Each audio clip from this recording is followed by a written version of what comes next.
Bismillahirrahmanirrahim. Assalamu alaikum dear students. I am Muhammad Salim, your computer science teacher. और आज हम जो computer science के related first of all introduction देखेंगे कि हमारे पास जो कंप्यूटर साइंस की बुक है, ठीक है, अगर आप थोड़ा सा फोकस करें तो ये सिर्फ कंप्यूटर साइंस की बुक नहीं, सिंपल इसके साथ एंटरप्रेन्योरशिप, ठीक है, जो ये वर्ड ऐड किया हुआ है इसका एक प्रॉपर मतलब है और इसका कुछ हिस्सा कुछ पार्ट आपकी इस बुक पे इंक्लूड किया गया है। ठीक है, फर्स्ट ऑफ ऑल हम इन चीजों को देखेंगे। उसके बाद जो हमारे पास जो न्यू सिलेबस है, ठीक है, अगर आप में से कुछ बच्चे जानते हो कि हमारे पास अगर प्रीवियस सिलेबस को देखा जाए तो उसमें सिर्फ 5 चैप्टर होते थे और वो सब बेसिक होते थे मेनली, लेकिन अब सिलेबस चेंज हुआ है तो हमारे पास जो सिलेबस है वो कुछ एडवांस है। तो हमारे पास जो 9th क्लास का सिलेबस है कंप्यूटर साइंस की बुक के अंदर जो सिलेबस गिवन है, ठीक है, हम उनको बेसिकली हमारे पास पार्ट्स में डिवाइड कर सकते हैं। First of all basic concepts, ठीक है, अगर हम बात करें कि हमारे पास जो यूनिट नंबर 1 से 5 तक है, कि मिसाल के तौर पर हमारे पास जिस तरह first chapter introduction to system, हमारे पास उसके अलावा सेकंड सिस्टम बाइनरी सिस्टम है। तो हमारे पास जो ये स्टार्टिंग में 5 चैप्टर्स हैं इनमें आपको सिर्फ कंप्यूटर रिलेटेड बेसिक इंफॉर्मेशन दी गई है कि हमारे पास कंप्यूटर के अंदर जो सिस्टम्स हैं वो वर्क किस तरह करते हैं। फिर उसके बाद अगर हम बात करें एडवांस सिस्टम की, तो एडवांस सिस्टम में हमारे पास सिंपल 6 से 10 या 9 चैप्टर इंक्लूड है, जिसमें बेसिकली आपको कंप्यूटर रिलेटेड इंफॉर्मेशन दी गई है कि इंट्रोडक्शन टू कंप्यूटर, उसके अंदर जो हमारे पास कंप्यूटर के अंदर जो डाटा होता है वो किस तरह प्रोसेस होता है, कंप्यूटर काम किस तरह करता है, कंप्यूटर के लिए कौन कौन से इंपॉर्टेंट कंपोनेंट है। फिर उसके बाद हमारे पास अगर हम बात करें, हमारे पास जो 11 और 12 चैप्टर है इसमें बेसिकली हमारे पास जो कंप्यूटर रिलेटेड एप्लीकेशंस हैं कि हमारे पास जो हम ये कंप्यूटर साइंस पढ़ते हैं ये हमारे पास इस्तेमाल कहाँ होती है और किन किन पर्पसेस के लिए हम इनको इस्तेमाल करते हैं। ठीक है, तो बेसिकली आप जानते हैं कि हमारे पास ये अगर आप चैप्टर्स को देखें सीक्वेंस वाइज, तो इसमें जो सबसे लास्ट चैप्टर है वो एंटरप्रेन्योरशिप का चैप्टर है। ठीक है, तो हम सबसे पहले कंप्यूटर साइंस की डिफाइन को देखते हैं, फिर उसके बाद एंटरप्रेन्योरशिप को डिफाइन को देखते हैं और फर्दर फिर हम चैप्टर नंबर जो 1 उसका थोड़ा सा इंट्रोडक्शन देखेंगे आज के लेक्चर में। तो फर्स्ट ऑफ ऑल हमारे पास जो कंप्यूटर साइंस है, कंप्यूटर साइंस की अगर हम बात करें तो computer science, what is computer science, आपके माइंड में आता है कि मेनली आपके घरों में कंप्यूटर मौजूद होगा या आपने हॉस्पिटल्स में देखा होगा या जहाँ स्कूल में आप पढ़ने जाते हैं वहां देखा होगा कि वहाँ बेसिकली कंप्यूटर पे काम किया जा रहा होता है, डिफरेंट फंक्शनिंग हो रही होती है, जो आपका डाटा है, जो आपकी सिंपल जितना भी फीस चैट है वो कंप्यूटर में शिफ्ट किया जा रहा होता है। तो हमारे पास जो उस कंप्यूटर की स्टडी है कि वो काम किस तरह करता है, उसके अंदर कौन कौन सी एप्लीकेशन, एप्लीकेशन का मतलब कोई भी ऐप वगैरह उसके अंदर किस तरह फंक्शनिंग परफॉर्म कर रही है, या आप उसमें कुछ न्यू डिजाइन पेंटिंग वगैरह करना चाहते हैं, तो ये सारी चीजें हमारे पास कंप्यूटर साइंस के अंदर आ जाएगी और हम इंशाल्लाह ताला ये फर्दर आगे लेक्चर्स में कंप्यूटर साइंस के जब इंट्रोडक्शन देखेंगे तो ये चीजें आपको मजीद क्लियर आउट होती जाएंगी। उसके बाद जो हमारे पास इस आपकी बुक का जो नेम है इसके अंदर जो सेकंड वर्ड इंक्लूड किया गया है हमारे पास एंटरप्रेन्योरशिप। ठीक है, फर्स्ट ऑफ ऑल इसका मतलब होता है सिंपल कारोबार।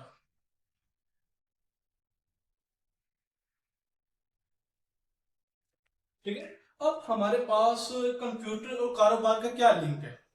ठीक है, आपको सबसे पहले ये समझना होगा कि कंप्यूटर और कारोबार का क्या लिंक है।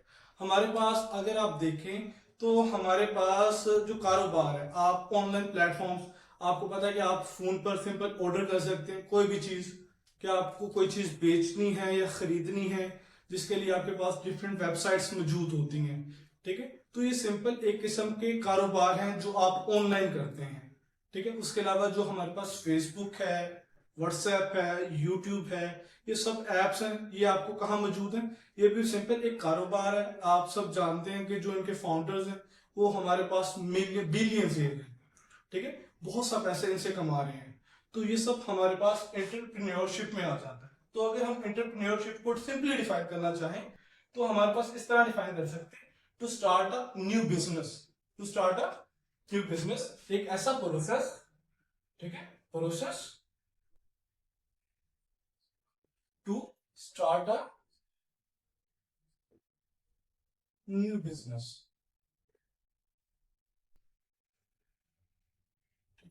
अगर हम इसको सिंपली डिफाइन करें तो हमारे पास क्या है, process to start a new business. कि हमारे पास ये एक ऐसा प्रोसेस है जिसके अंदर हम एक बिजनेस को स्टार्ट आउट करते हैं। और आप में से मेनली स्टूडेंट्स जानते होंगे कि जब भी कोई बिजनेस स्टार्ट आउट किया जाता है तो वो स्टार्टिंग से ही बड़ा नहीं होता, बड़ा बिजनेस नहीं होता। स्टार्टिंग में वो बिजनेस का जो साइज होता है वो छोटा होता है, फिर स्लोली स्लोली वो सिंपल डेवलपमेंट की फेज में जाता है। तो अब हमारे पास, हम होप सो आपको जो ये आपकी बुक का नेम है कंप्यूटर साइंस एंटरप्रेन्योरशिप, ये क्लियर आउट हो गया होगा। क्योंकि मेनली अगर आपको बुक का नेम ही क्लियर नहीं है तो आपको फर्दर आगे चीजें किस तरह क्लियर। तो अब हमारे पास इसके बाद हमने ये न्यू सिलेबस भी देख लिया कि हमारे पास जो न्यू सिलेबस के अंदर जो बेसिक कॉन्सेप्ट्स है उसके कितने चैप्टर्स हैं, 1 से 5, फिर एडवांस में 6 से 10 है, और फिर उसके बाद जो एप्लीकेशन बेस्ड है, कि एप्लीकेशन का मतलब होता है कि जो नॉलेज आपके पास है वो आप किस तरह यूटिलाइज करते हैं, इस्तेमाल करते हैं।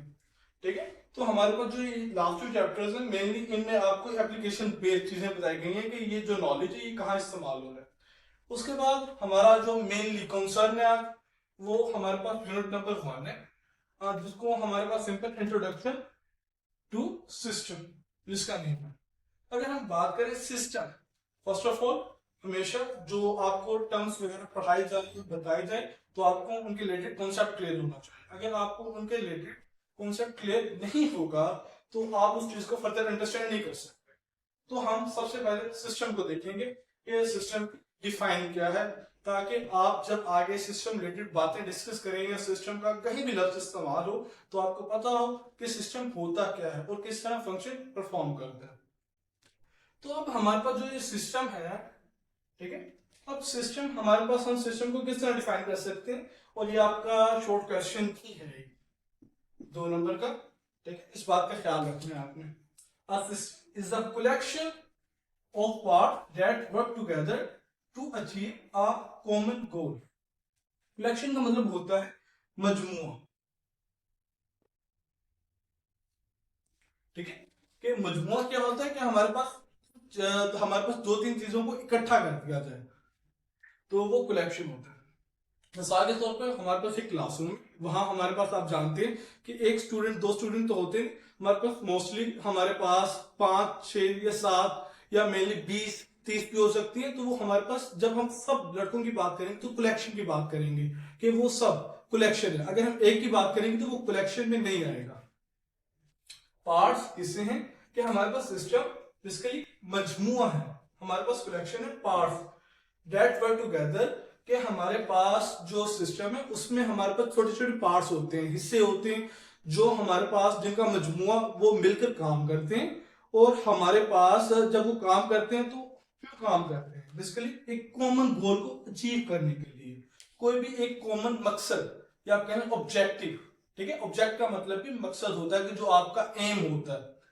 अब हमारे पास सिस्टम को अंडरस्टैंड करने के लिए हम सिंपल एक कॉमन एग्जांपल को डिस्कस करते हैं। ठीक है, जिस तरह हमारे पास मिसाल के तौर पर आपने चलना हो, ठीक है, कि अगर हमने हमारी बॉडी ने चलना हो, वो हमारी जब बॉडी मूव करेगी तो सिंपल बात है कि हमारे जो हैंड मूवमेंट है, हमारे पास जो पाँव की मूवमेंट्स है, ये सब होंगी।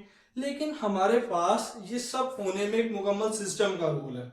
ठीक है, किसका रोल? मुकम्मल सिस्टम का। बॉडी मूवमेंट हमारे पास एक सिस्टम के तहत चल रही है। तो अब इसमें रोल किस तरह हमारी बॉडी के अंदर है, क्या आप जानते हैं कि हमारी बॉडी के अंदर सिंपल क्या है, ब्रेन मौजूद है। क्या मौजूद है? ब्रेन। ठीक है, और सिंपल हमारे पास अगर आपने अपने बॉडी पार्ट के किसी भी हिस्से को मूव करना है तो हमारे पास ब्रेन से मैसेज आएगा। ठीक है, आपने जिस हिस्से बॉडी पार्ट को मूव करना है उस हिस्से तक मैसेज आएगा।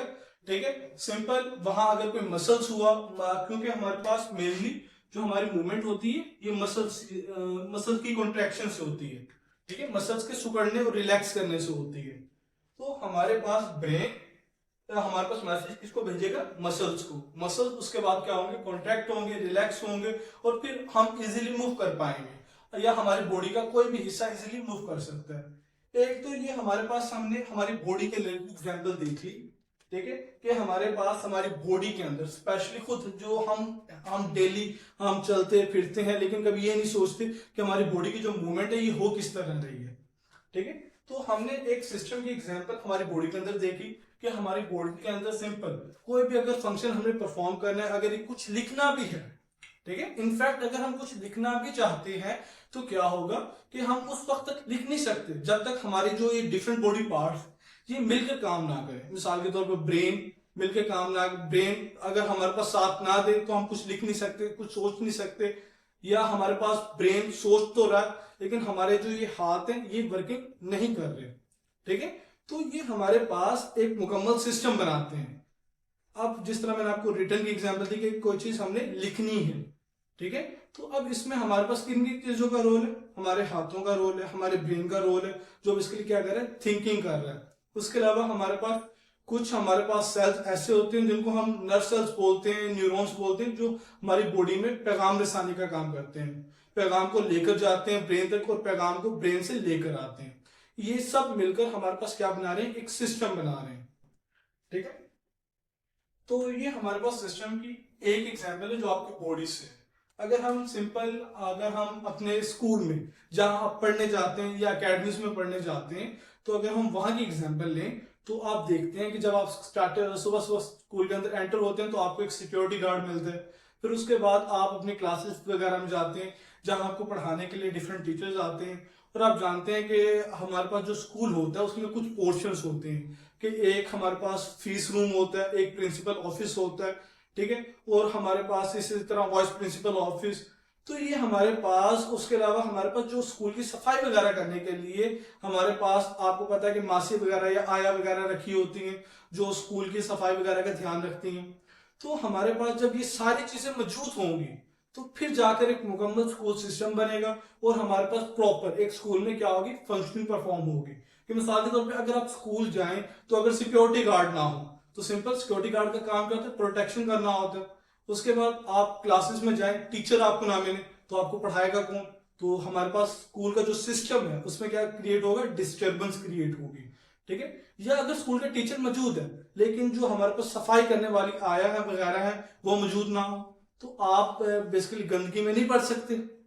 तो सिंपल हमारे पास ये सारे कंपोनेंट हैं एक सिस्टम के, ठीक है, जिसको हम स्कूल सिस्टम का नेम दे रहे हैं एग्जाम्पल के तौर पर। तो हमारे पास अगर इनमें से एक भी कंपोनेंट ना हो तो जो स्कूल का सिस्टम है वो प्रॉपरली फंक्शन परफॉर्म नहीं कर सकता। तो इसी तरह हमारे पास सिस्टम कंप्यूटर के भी होते हैं कि जिस तरह हमारे पास कंप्यूटर में मुकम्मल एक सिस्टम मौजूद होता है जो फंक्शनिंग में रोल प्ले करता है। कि हमारे पास एक कंप्यूटर है और आप जानते हैं कि कंप्यूटर में कीबोर्ड भी होता है, माउस भी होता है, सीपीयू, मॉनिटर, ये बेसिक कंपोनेंट है कंप्यूटर के जो हमारे पास मिलकर क्या कर रहे होते हैं, कंप्यूटर के अंदर जितनी भी आपने कोई काम फंक्शन वगैरह परफॉर्म करनी है वो परफॉर्म कर रहे होते हैं। तो ये कंप्यूटर का सिस्टम है। होप सो हम आपको ये कंप्यूटर की डिफाइन अंडरस्टैंड होगी, ठीक है। जो हमारा मेनली कंसर्न था वो आज ये सिस्टम की डिफाइन को ही क्लियर करना था। उसके अलावा मैं आपको बताता चलूं कि जो हमारे पास ये यूनिट नंबर 1 है, इंट्रोडक्शन टू सिस्टम, इसके अंदर हमारे पास आज हमें सिंपल इंट्रोडक्शन देखना है। तो सिस्टम हमने देखा, उसके अलावा हम इस चैप्टर के अंदर कौन कौन से टॉपिक को डिस्कस करेंगे और किस सीक्वेंस में डिस्कस करेंगे, ठीक है। उसके ये मैंने एक फ्लो चार्ट टाइप स्ट्रक्चर बनाया है। हम फर्स्ट ऑफ ऑल थ्योरीज, ठीक है, कि हमारे पास जो सिस्टम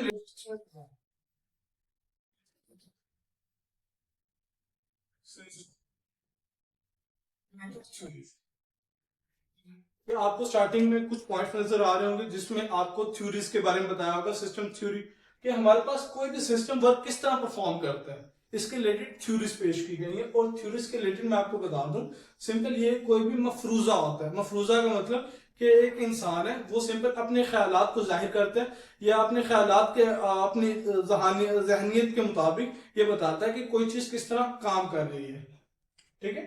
उसके बाद सिंपल हम टाइप्स को डिस्कस करेंगे कि हमारे पास जो सिस्टम टाइप है वो कौन कौन से हैं। उसके बाद हमारे पास नेचुरल और आर्टिफिशियल सिस्टम, ठीक है, कि जिस तरह हमारे पास कुछ जो सिस्टम मौजूद है जिस तरह नेचर में मौजूद है। अभी मैंने आपको कुछ बॉडी मूवमेंट की एग्जांपल दी, ये हमारी बॉडी है और हाँ ये नेचुरल सिस्टम मौजूद है। उसके अलावा कुछ आर्टिफिशियल सिस्टम जो सिंपल इंसान ने बनाए हैं, मिसाल के तौर पे कंप्यूटर। कंप्यूटर क्या है, एक आर्टिफिशियल सिस्टम है। उसके अलावा अगर नेचुरल सिस्टम की बात करें तो नेचुरल सिस्टम में हमारे इन्वायरमेंट के अंदर बहुत सिस्टम मौजूद है। जिस तरह जो हमारी बॉडी है ये भी एक मुकम्मल सिस्टम है जिसमें फंक्शन परफॉर्म हो रहे हैं। उसके बाद हमारे पास क्या है, relationship between system and branches of science. ठीक है, कि हमारे पास जो साइंस के डिफरेंट ब्रांचेस हैं उनके साथ जो ये सिस्टम है इनका लिंक क्या है। ठीक है, जिसमें आप मेनली नेचुरल साइंसेज डिस्कस करेंगे। ठीक है, उसके बाद कंप्यूटेशनल साइंसेज भी डिस्कस करेंगे। उसके बाद कंप्यूटर एज सिस्टम। ठीक है, जो हमारा मेन कंसर्न है कंप्यूटर साइंस डिस्कस करने का वो क्या है, कंप्यूटर को अंडरस्टैंड करना। तो हम ये स्टार्टिंग में जितनी भी बातें करेंगे ये हमारे पास मेनली सिस्टम का जो कॉन्सेप्ट है आपके माइंड के अंदर जो डेवलप करना है उसको इजीली अंडरस्टैंड करने के लिए होगा।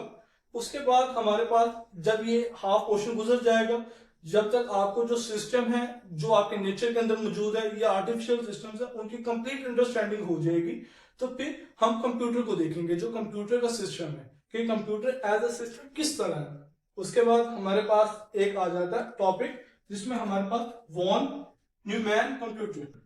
ठीक है, वॉन न्यूमैन कंप्यूटर आप जानते हैं कि हमारे पास आपको स्टार्टिंग से आपने अगर पिछली क्लासेस में कंप्यूटर वगैरह पढ़ी हो तो उसमें बताया जाता है कि हमारे पास जो कंप्यूटर है वो स्टार्टिंग से इसी फॉर्म में नहीं है।